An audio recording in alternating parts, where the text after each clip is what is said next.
नमस्कार दोस्तों, welcome back to my Hindi channel. और अब वक्त हो चला है एक चैनलिंग सेशन का, एक कलेक्टिव रीडिंग का।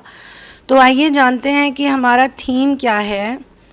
और थीम जी हमारा है, ओह 2 कार्ड्स आ गए, love hate relationship, idealisation, devaluation, moving into these two as per need of supply. Okay, तो ये एक नार्सिसिस्टिक रिलेशनशिप लग रहा है शुरुआत से ही। लव हेट रिलेशनशिप भी है। हो सकता है कोई ऐसे व्यक्ति हैं जिनके साथ आपकी हमेशा बनती बिगड़ती रहती है, लेकिन आप एक दूसरे का साथ नहीं छोड़ते फिर भी।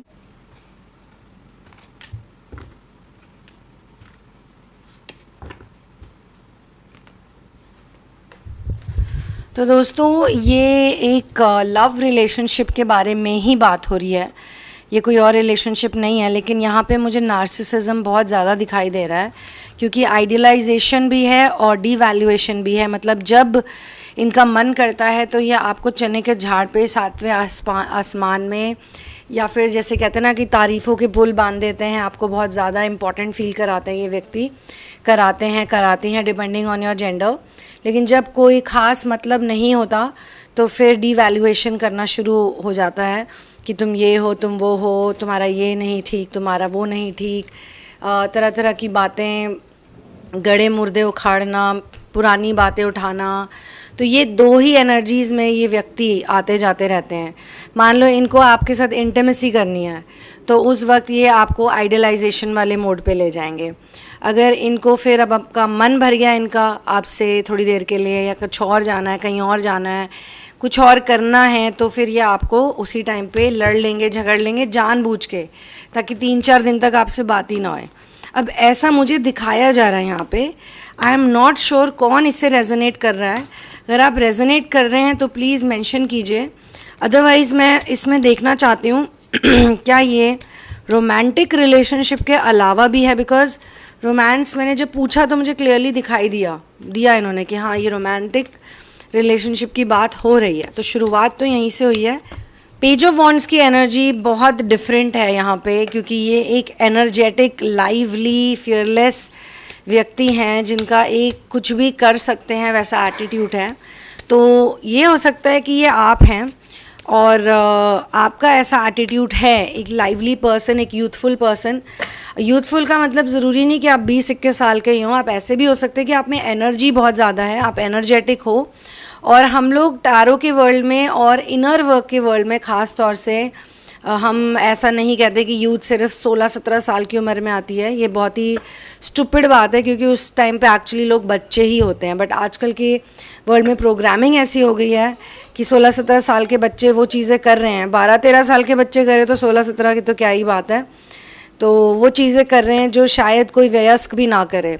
लेकिन ठीक है, ऐसा ही है, जज नहीं कर रहे हम किसी को, इसमें उनकी भी कोई गलती नहीं है। जैसा स्कूल कॉलेज में और जैसा टेलीविज़न में, जैसा मूवीज़ में वो देखेंगे, बच्चे वही करेंगे, उनकी कोई गलती नहीं है।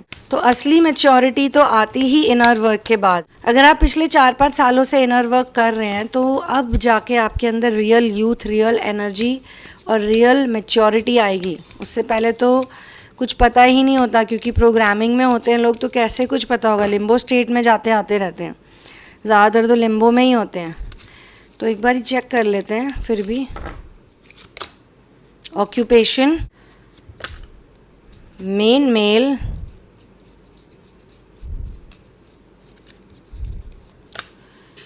Mature man. देखा, मैंने अभी आपको बोला था कि ये वो वाली यूथफुल एनर्जी है जो मैच्योरिटी से आती है। उल्टा होता है इनर वर्क की दुनिया में। वेल्दी मैन, तो वेल्थ, इन्होंने आपको अपनी वेल्थ दिखाई है। इन्होंने आपको ऐसा दिखाया है कि ये आपके ऑक्यूपेशन में, आपके प्रोफेशन में, आपके करियर में, आपकी लाइफ में आपको हेल्प करेंगे, आपको आगे बढ़ाएंगे, आपका साथ देंगे। लेकिन ऐसा कुछ होता हुआ मुझे नज़र नहीं आ रहा। ऑन द कॉन्ट्ररी, मुझे ऐसा लग रहा है कि आपकी वजह से इनको इनके ऑक्यूपेशन में, इनके प्रोफेशन में, इनकी वेल्थ में, इनकी जो अथॉरिटेटिव एनर्जी है उसमें बहुत बढ़त हुई है, बहुत बढ़ोतरी हुई है। और इन्होंने, हो सकता है कि आपको शायद अपने क्लोज भी ऑक्यूपेशन के थ्रू ही किया है। यानी कि कोई प्रोफेशनल बातचीत हुई आप दोनों के बीच में, या तो ये आपको आपके ऑफिस में मिले हैं, या फिर आप कोई बिज़नेस स्टार्ट कर रहे थे साथ में, या फिर इन्होंने आप जिस जॉब में थे उसके वाया आपसे बात करी है। कोई तो रीज़न है जो ऑक्यूपेशन बहुत स्ट्रांगली दिखाया जा रहा है मुझे। ये ऐसा रिलेशनशिप नहीं है जो स्कूल कॉलेज में शुरू हुआ होगा, ये कहीं ना कहीं प्रोफेशनल लिंक के थ्रू शुरू हुआ है। इसमें प्रोफेशनल ऑक्यूपेशन बहुत स्ट्रांग दिखाया जा रहा है। लेकिन ये व्यक्ति जो हैं ये आपको ऐसा फील कराते हैं, कभी कभी आपसे हेट करते हैं और कभी कभी आपसे बहुत ज़्यादा प्यार करते हैं। इन्होंने आपको कोई ऑफ़र भी दिया है, आपको प्रपोज़ भी किया है, लेकिन ये अपने प्रपोज़ल की तरफ कभी बढ़ते हुए दिखते नहीं हैं। इन्होंने अपने प्रपोज़ल को आपके आगे सिर्फ रखा ही इसलिए था ताकि आप इनको ट्रस्ट कर सको, इनको भरोसा कर सको, इन पे बिलीव कर सको, क्योंकि ये आपकी एनर्जी के एक तरह से लेने वाले हैं। ये सेल्फलेस लव नहीं करते आपको। देखिए, अगर कोई आपसे सेल्फलेसली प्यार करता है और फिर वो इंसान आपके साथ इंटीमेट होता है, क्लोज होता है, तो वो आपको एनर्जी देगा ही देगा। लेकिन यहाँ पे ऐसा नहीं है। Your inner self assurance allows you to stand out feeling the need to seek constant validation और approval. You stand out and your energy is not the type that can fit in. देखिए, ये दोनों opposite cards एक साथ कैसे आ गए। इन दोनों cards में जो लिखा है वो बिल्कुल ऑपोजिट है। एक कार्ड ये कहता है कि आप एकदम अलग हैं सबसे और आपकी जो एनर्जी है वो इस तरह की नहीं है जो नॉर्मल कॉमन लोगों में फिट इन करे, यानी कि आपकी डेफिनेटली आध्यात्मिक ऊर्जा है, इनर वर्क वाली एनर्जी है, मगर आपका जो इनर सेल्फ अश्योरेंस है वो आपको कॉन्स्टेंटली दूसरों से एक वैलिडेशन आप सीख करते हो, आप एक अप्रूवल की तलाश में रहते हो, और इसी का फ़ायदा इस व्यक्ति ने उठाया है आपके साथ। आपको पहले इतना वैलिडेशन दिया, आपको बहुत ज़्यादा पहले तो एडमायर किया, आपको कॉम्प्लीमेंट्स दिए, आपको बहुत परस्यू किया इस व्यक्ति ने, आपको बहुत ज़्यादा आइडियलिस्टिक रिलेशनशिप के सपने दिखाए, आपको ऐसा फील कराया कि ये जो हैं आपके लिए बेस्ट पर्सन है। आपको बहुत कन्विंस किया इन्होंने, आपको ऐसा फील कराया कि आप इनके लिए सब कुछ हो, you matter the most to this person. इसीलिए ऑफ़र और प्रपोज़ल बहुत स्ट्रॉन्ग इसमें निकल के आ रहा है। लेकिन इन्होंने अपनी कोई भी कमिटमेंट पूरी नहीं करी है, उल्टा आपको फ्रस्ट्रेट कर रहे हैं। क्लासी एंड स्टाइलिश ड्रेसेस ये पहनते हैं, इनको सजने धजने का तैयार होने का बहुत शौक़ है, और हो सकता है आपकी फ़ैशन सेंस से भी ये काफ़ी प्रभावित हैं और आपको भी देखते हैं शायद कि वाओ। आपको मैंने अभी थोड़ी देर पहले ही कहा था कि इन्होंने आपके द्वारा अपनी इमेज बहुत अच्छी बनाई, यानी कि या तो आप बहुत गुड लुकिंग हो, अट्रैक्टिव हो, बहुत सुंदर हो या हैंडसम हो, जो भी हो, आपकी लुक्स ने और आपके अच्छे कपड़े, अच्छा पहनावा, प्रेजेंटेशन स्किल्स आपके अंदर बहुत अच्छी, बातचीत का लहजा, कि आप किसी के भी साथ खड़े होगे तो लोग उस इंसान को ज़रूर देखेंगे, आपकी इंटेलिजेंस, आपकी नॉलेज। और देखिए ये आया interested in living an organic and nature based lifestyle, और आप बहुत ही नेचुरल हो, आपकी जो ब्यूटी है बहुत नेचुरल ब्यूटी है, आपकी लुक्स बहुत नेचुरल हैं अगर आप पुरुष हैं तो ये सब इन्होंने आपके अंदर देखा है। लेकिन इन्हीं सब चीज़ों को लेके ये आपको तरसाते हैं, यानी कि आपको जो असली तारीफ़ करनी चाहिए वो नहीं करते, तारीफ़ अपने हिसाब से करते हैं, अपने मन से करते हैं, आपको ब्रेड क्रम्ब करते हैं ये व्यक्ति बहुत ज़्यादा, जो भी हैं ये। Bitter words come from the mouth because there is lot of pain and betrayal within. आपने पिछले कुछ समय से इनको बहुत सारे बिटर शब्द बोले हैं क्योंकि आपके अंदर बहुत सारा पेन, और आपको लगता है ये आपको बहुत टाइम से चीट कर रहे हैं या फिर यूज़ कर रहे हैं, बार बार आपको बिट्रे करते हैं, बार बार आपको बड़ी बड़ी बातें बोलते हैं, आपसे टाइम मांगते हैं, बट आपको कुछ देते नहीं है बदले में। तो आपने इनको लड़ाई झगड़े में, आर्ग्यूमेंट्स में बहुत खरी खोटी, बहुत कड़वी बातें बोली हैं, ऑलरेडी बोल चुके हो, फिर भी आपके पास आते रहते हैं बार बार, अपने मन से ही आते हैं। जैसा मैंने कहा, कोई आप पे एहसान नहीं कर रहे हैं, आपको नहीं, सेल्फलेसली नहीं आ रहे हैं आपके पास। They have spiritual tattoos. इस इंसान ने कुछ स्पिरिचुअल टैटूज़ बनाए, लेकिन मुझे एक बड़ी स्ट्रॉन्ग इंट्यूशन आ रही है, और वो ये है कि इन्होंने टैटूज़ तो बनाए हैं लेकिन आपकी कॉपी करी है इन्होंने, आपकी देखा देखी, आपकी कुछ बातें सुनी, आपके कुछ वर्ड सुने, या हो सकता है आपके भी स्पिरिचुअल टैटूज़ हैं, तो इनको ऐसा लगता है कि ऐसा करके ये दूसरों को प्रभावित कर सकते हैं, दूसरों को अपनी ओर आकर्षित कर सकते हैं। तो इन्होंने आपको कॉपी करके बनाए हैं 100%, या आपकी ही कोई बातें, आपकी स्टेटमेंट्स, आपके डायलॉग्स, आपका इनर वर्क रिलेटेड कोई टॉक, ये सब बातें सुन सुन के इन्होंने दूसरों पे प्लास्टर करी हैं दुनिया भर में जाके। अपनी इमेज को बहुत अच्छा किया इन्होंने आपके साथ रह रह के। मुझे यहाँ पे अर्थ साइन दिख रहे हैं बड़े स्ट्रांगली, और इनको एडिक्शन पैटर्न भी है, एडिक्शंस भी बहुत ज़्यादा हैं। हो सकता है ये कुछ तरीके के नशे करते हैं, अल्कोहल, स्मोकिंग, कुछ और भी, इससे भी ऊपर। आप समझ जाइए, आप समझदार हैं, ड्रग्स वगैरह भी। वाटर साइन और अर्थ साइन दोनों ही आ गया देखिए एक ही रीडिंग में।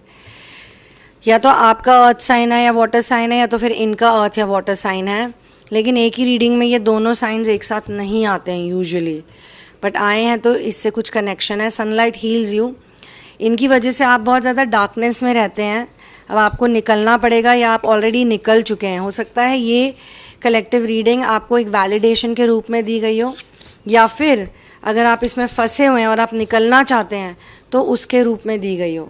तो आपको तो बाहर जाना, कुदरत में रहना, धूप में बैठना, नेचर से रिलेटेड चीज़ें करना आपको बहुत बहुत पसंद है, लेकिन आप इतने ज़्यादा, इस रिलेशनशिप ने आपको इतना कंफ्यूज, इतना पज़ल किया ना, आपको ज़िंदगी में किसी और रिलेशनशिप ने या किसी और इंसान ने इतना पज़ल नहीं किया था। लेकिन इसके पीछे भी एक कारण है, और सबसे इम्पॉर्टेंट कारण यही है दोस्तों कि आपको इनर वर्क करना ज़रूरी था आपका, और वही भगवान ने आपसे करवाया है। कॉफिन, आपकी जो डार्क नाइट है उसमें आपको जाना था, आपकी ईगो डेथ होनी थी। ईगो हमेशा बुरी नहीं होती है, कई लोगों की ईगो उनकी पर्सनालिटी को, उनकी फ़िज़िकल आइडेंटिटी को भी हम ईगो ही कहते हैं। तो ईगो की डेथ होनी बहुत ज़रूरी थी, इसीलिए आप इस रिलेशनशिप में आए हैं।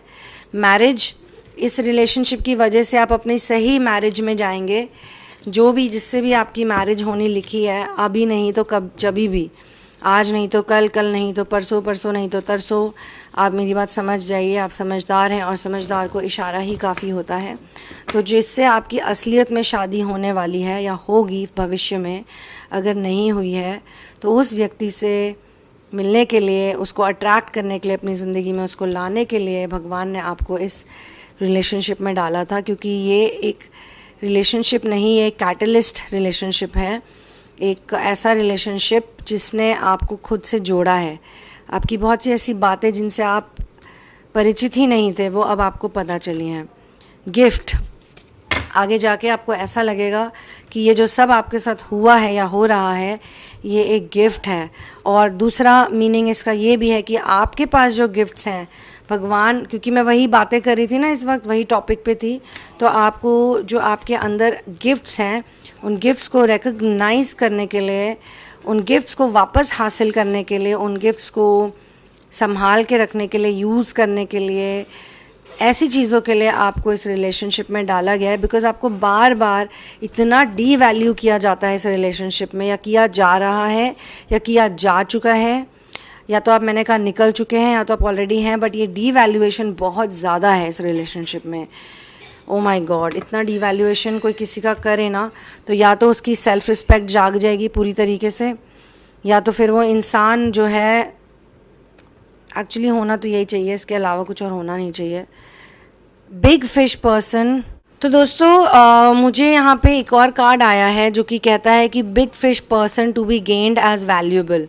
इसका मतलब ये है कि आपको एक बिग फिश बताया है ऑटो रीडिंग के द्वारा, और ये मुझे बताया जा रहा है कि आप एक ऐसे इंसान हैं जिसको गेन किया जाता है, जिसको गेन करना चाहिए, और एक वैल्यूएबल व्यक्ति की तरह आपको ट्रीट करना चाहिए, वैल्यूएबल इंसान की तरह आपको देखना चाहिए, प्रेशियस पर्सन की तरह।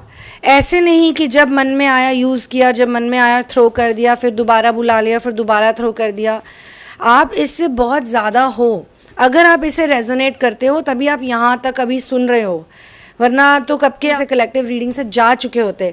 और यही मेरी दरख्वास्त है सबसे, अगर आपको कोई भी रीडिंग देख के लगता है, कलेक्टिव मैसेज देख के लगता है कि आपके लिए नहीं है, तो आप उसे स्किप कर सकते हैं, उसको कंटिन्यूसली सुनने की ज़रूरत नहीं है आपको, क्योंकि ये कलेक्टिव मैसेज है, तो ये पर्सनल रीडिंग नहीं है, पर्सनल सेशन नहीं है ये। अगर आपको पर्सनल सेशन चाहिए तो ये मेरा ईमेल एड्रेस है, इस पे आप लिख सकते हैं, और नीचे डिस्क्रिप्शन बॉक्स में रीडिंग से रिलेटेड, थेरेपी से रिलेटेड सारी डिटेल्स हैं। ऑलराइट, तो अभी मुझे यहीं पे इसे क्लोज़ करना है, क्योंकि मुझे लगता है कि प्रिटी मच हम अंडरस्टैंड कर चुके हैं, क्योंकि आपकी एनर्जी बहुत ही वाकई में अच्छी एनर्जी है, बहुत पॉजिटिव एनर्जी है। आप शुरू से ही बहुत यूथफुल रहे, आपकी जितनी भी एज रहेगी ना, आप हमेशा से आप यंग ही लगते हो, अपनी उम्र से 10-20 साल छोटे ही लगते हो, और लगोगे भी आगे भी जाके, क्योंकि आप वैसे ही टाइप के पर्सन हो। और बहुत लॉयल्टी है आपके अंदर, बाउंडलेस एनर्जी बहुत है आपके अंदर, बहुत अच्छी एनर्जी है। तो इस तरह की एनर्जी को कई लोग यूज़ करने की कोशिश करते हैं, मिसयूज़ करने की कोशिश करते हैं, और तरह तरह से बेवकूफ़ बनाते हैं लोग, मीठी मीठी बातें करते हैं, प्यार भरी बातें करते हैं, शादी का वादा करते हैं, शादी का लॉलीपॉप देते हैं, और ज़िंदगी बिताने की बातें करते हैं। और कई दफ़े तो इसमें पूरा परिवार साथ में जुड़ा हुआ होता है, एक एक इंसान नहीं, सारे मिल के आपको बेवकूफ़ बनाते हैं। तो फिर आपको समझदार होना पड़ेगा, आपको इंटेलिजेंट होना पड़ेगा, और आपको अपनी जो पावर्स हैं, जो गिफ्ट्स हैं, उनको दोबारा से पहचानना पड़ेगा, ताकि आप अपनी लाइफ में अच्छे से आगे बढ़ सको और लोगों के भी काम आ सको। ओके, तो जाते जाते देखिए हाई प्रीस्ट आया है, ये आपकी एनर्जी होनी चाहिए, हाई प्रीस्ट की एनर्जी।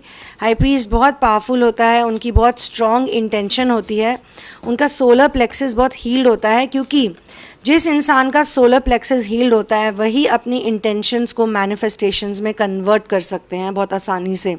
इसीलिए मैं बार बार आपको कहती हूँ कि सोलर प्लेक्सस चक्र पे वर्क कीजिए, अपने मणिपुर चक्र पे वर्क कीजिए। उसको वर्क करने के लिए आपको बहुत सिंपल करना है, आपको राम नाम जपना है, और राम नाम ये जो ध्वनि है, जो साउंड, ऐसे बार बार सुनना है। रामायण भी सुनिए, तो सोलर प्लेक्सस आपका स्ट्रांग होएगा, आपकी इंटेंशंस बहुत स्ट्रांग हो जाएगी, फिर आपको कुछ ऐसा करना ही नहीं पड़ेगा। और इनफैक्ट इंटेंशन भी आपकी बहुत खुद से ही, खुद ब खुद, नेचुरली, ऑर्गेनिकली, बहुत क्लैरिटी के साथ आपके पास इंटेंशंस आएंगी। बिना इंटेंशंस के कुछ नहीं होता, तो इंटेंशन का होना बहुत ज़रूरी है। So I will see you soon in another one love, peace out, and Jai Shri Ram.